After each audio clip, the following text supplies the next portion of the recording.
Hey everyone, this is Kishan and I have worked in financial markets and trading for a few years now. Today I want to talk about market participants. Trading at its core is a search problem. Every buyer wants to find a seller and every seller is looking for a buyer. And every player whom we are going to talk about, they solve some piece of the search puzzle.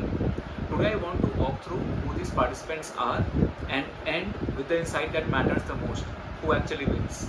Let's start with the intermediaries, the people who make trading possible in the first place. Dealers trade directly with their own clients. When a client wants to buy, the dealer sells to them. And when a client wants to sell, you guessed it. The prices they quote are the bid and the ask, probably the terms you have heard it a few times. A dealer's profit comes from that gap. They buy low and sell high, essentially taking on their clients' problems and solving them at a markup. Basically, dealers are going to earn the bid and the ask spread. Brokers are different. They don't trade with you, they trade for you. A broker's job is to go find the best counterparty for their client's trade. Instead of profiting from a spread, they earn a commission for the service. So, brokers again is something that we typically hear about when we talk about trades. And then there's a third group which is called arbitrageurs. Their job is to keep prices honest across markets. If the same asset is priced differently in two places, an arbitrager buys where it's cheap and sells where it's expensive, which pulls those prices back in line. So you can think of something like law of one price, right? So the price of any commodity or any asset is going to be same across different markets. Now we talk about the other side of the market, the traders who are actually trying to profit from information. So the first category is well informed speculators. They are the ones who genuinely understand where prices are headed. Maybe they have done the research, maybe they just read the market better. Either way, they trade because they believe they can predict future prices more accurately than everyone else.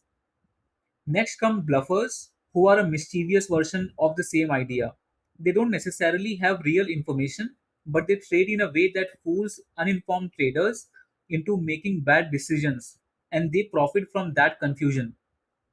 Then you've got hedgers and investors. This is really the bulk of the market. They're not trying to outsmart anyone. Hedgers trade to manage risk they already have.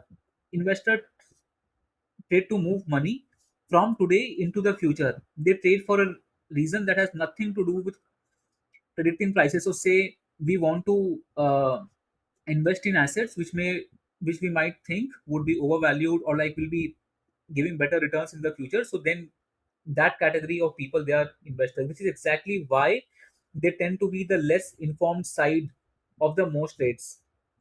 And here's the part that ties everything together, right? So when you measure gains and losses relative to the market average, trading is a zero sum game. Somebody only wins because somebody else loses. And this is the point which I want everyone to remember. And the pattern is consistent. On average, well informed speculators and bluffers win, and poorly informed and foolish traders lose. And that's not an accident. It's a direct result of who's holding better information and who isn't. Informed traders can only profit to the extent that less informed traders are willing to lose to them. So every well informed speculator's edge in this market is quite literally funded by somebody else's blind spot.